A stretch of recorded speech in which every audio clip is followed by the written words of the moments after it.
Dies ire, dies illa, solvet seculum infamil. Ang kwentong ito ay hango sa totoong buhay. Karanasan ko ito ng tito ko at ng mga dati naming talento.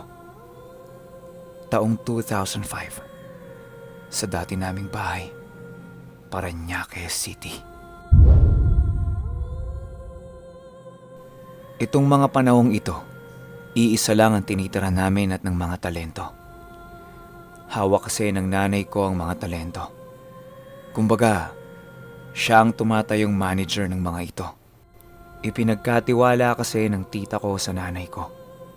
Kaya naman, kahit saan kami mapuntang bahay, kasama namin ang mga ito. Siya din kasi ang nagtuturo sa mga ito kung papaano kumanta. At paminsan-minsan, sinasamahan din sila ng nanay ko sa pinapasukan nilang club. Pag nakainom na kasi ang mga ito, nawawala na sa kanilang mga sarili. Kaya naman kailangan talagang bantayan ng nanay ko. Ito ring mga panahong ito ay meron din kaming maliit na karinderya. Nakapwesto yon sa kanto ng street namin. Kasama namin na nagtitinda doon ay yung isa sa mga tito ko na kapatid ng nanay ko. Tinda niya nun barbecue at sa amin naman mga lutong ulam, mga ganun. Tuwing madaling araw kapag kakatapos lang ng pasok ng mga talento namin, sinasamahan ng nanay ko yung tito kong mamalengke. Magkaiba kasi sila ng mga bibilhin. Isang gabi naisipan kong sumama sa kanila. Kakauwi ko lang kasi noon galing sa computer shop. Kakatapos lang magdota. Normal naman ang lahat nung nasa palengke kami.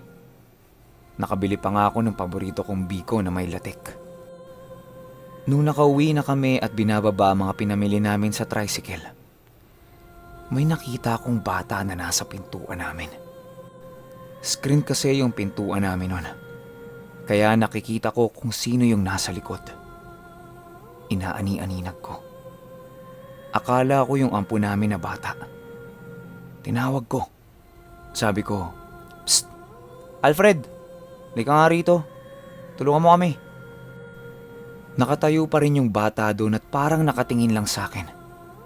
Nung lalapitan ko na, bigla na lang tumakbo. Tapos nakita ko na umakyat sa hagdanan namin. Hindi ko na lang pinansin at binaba ko na lang yung mga pinamili namin.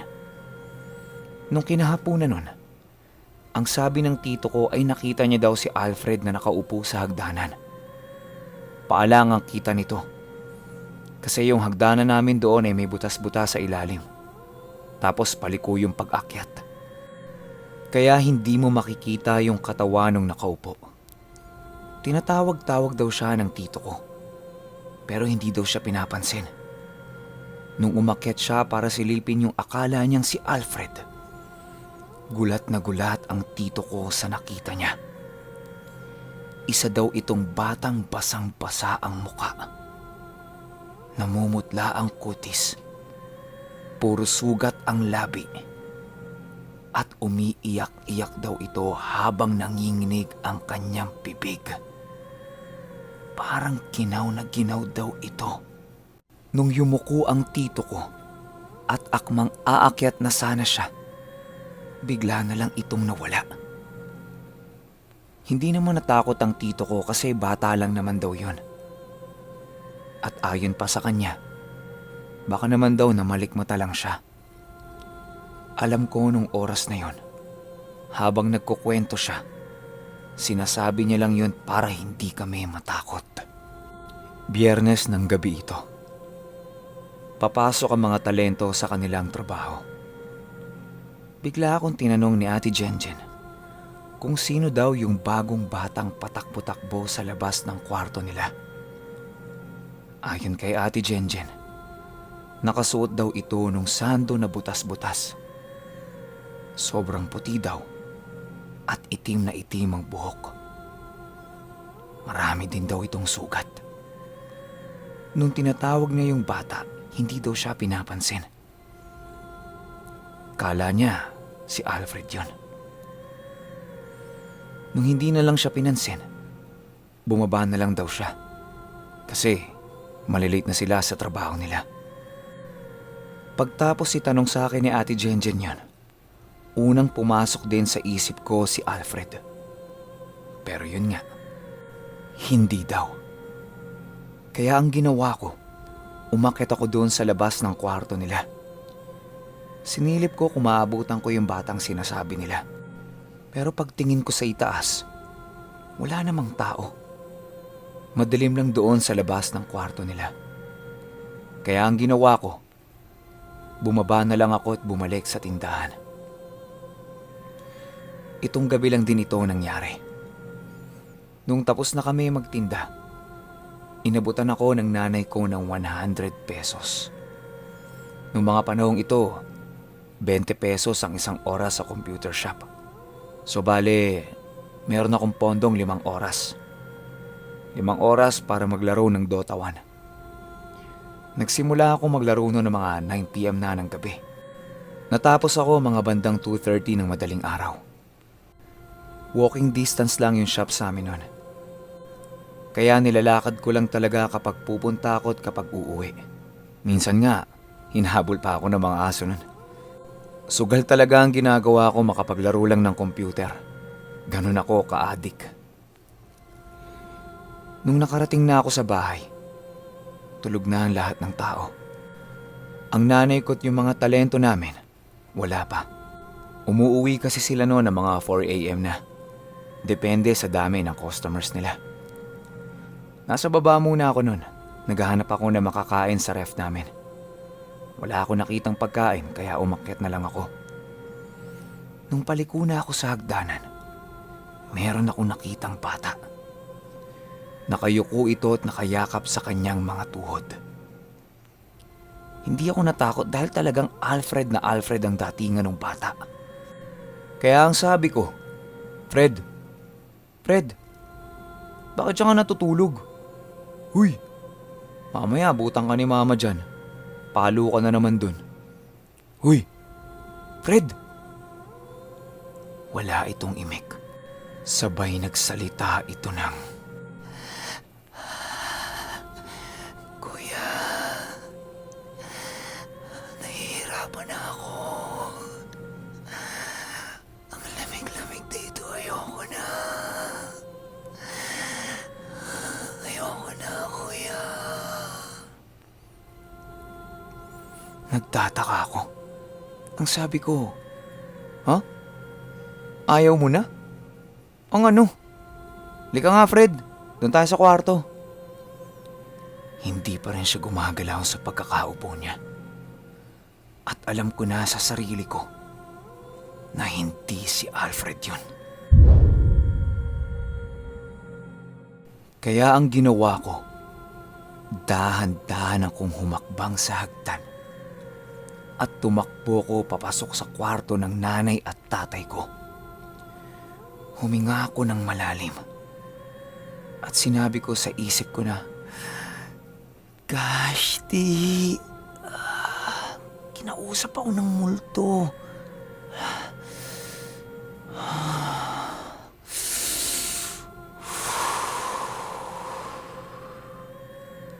Ganyan na ganyan yung reaksyon ko nung mga oras na yon. At akala ko tapos na. Pero hindi. Nung binuksan ko yung kwarto ng tatay ko para lumipat sa kwarto ko, nakaupo pa rin yung bata. Pero sa pagkakataong to, may katabi na itong isang babaeng nakaitim. Buhaghag ang buhok at hinihimas-himas niya yung batang nakaupo. Maitim ang mga kuko nito at kulubot-kulubot ang kamay. Sa takot ko ay hindi na ako lumabas ng kwarto at hinintay ko na lang na dumating yung mga talento. Halos lampas 1 oras din akong nasa kwarto ng tatay ko. Nandoon ako sa sulok at hindi talaga ako makatulog. Ginigising ko yung tatay ko pero ayaw magising. As usual, narinig niyo na rin sa marami kong kwento. Lasing kasi. Nung narinig ko na may humintong van sa tapat ng bahay namin, alam ko na sila na yon. Kaya nakampante na ako. Hinihintay ko na lang na may marinig akong umakyat ng hagdan. At nung may naririnig na akong umaakyat, rinig na rinig ko ang pagtili ni Ate Gemma nun. Halos magising ang lahat ng tao sa bahay dahil sa tili niyang yon. Pagbukas ko ng pinto, kitang-kita ko yung takot sa mukha ni Ate Gemma. Halos hinihingal-hingal pa siya habang nakaturo sa hagdanan kung saan ko nakita yung dalawa. Agad-agad siyang pinakalma ng mga kasama niya at pinainom siya ng tubig. At nung unti-unti na siyang bumalik sa normal, ayon kay Ate Gemma, kitang-kita niya daw na merong babaeng nakaitim nakaakbay sa bata. At hinihimas-himas daw ang pisngi nito.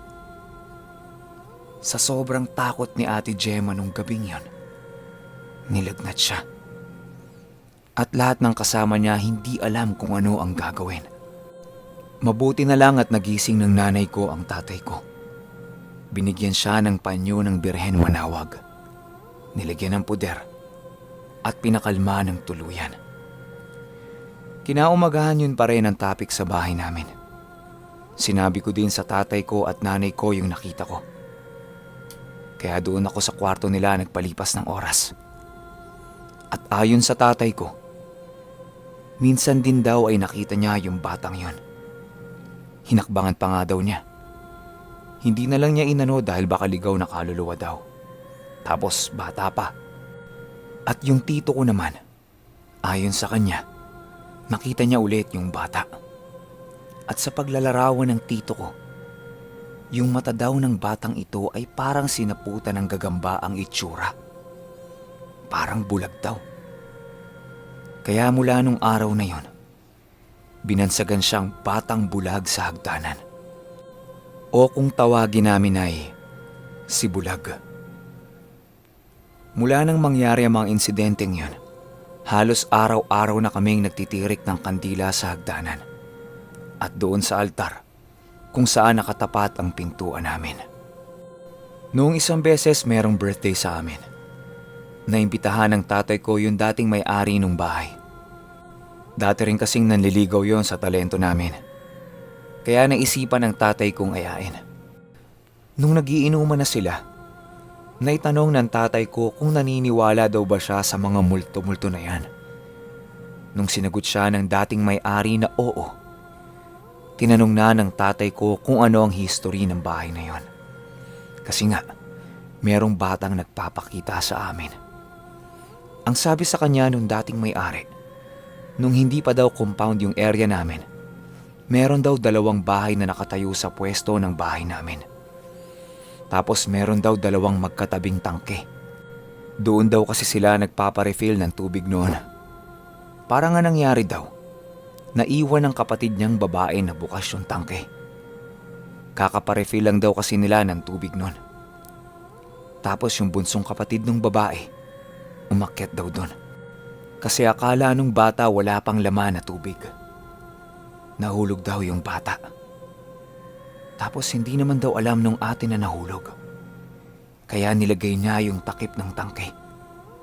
Kaya ang nangyari, may batang nalunod sa loob ng tangke ng tubig.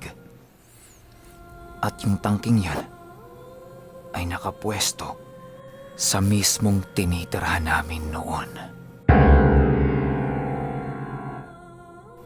Hindi na inungkat ng tatay ko yung tungkol doon sa babaeng itim. Dahil ayon sa tatay ko, 2 lang daw yun. Una, baka yun daw ang gabay ng nanay ko at natutuwa sa bata. Pangalawa, baka isa daw yun sa mga naunang tumira doon. At siya ang kumuha sa kaluluwa ng bata. Hindi na ako magpapaalala sa inyo na mag-like, share, notification bell at lalong-lalo na ang subscribe button.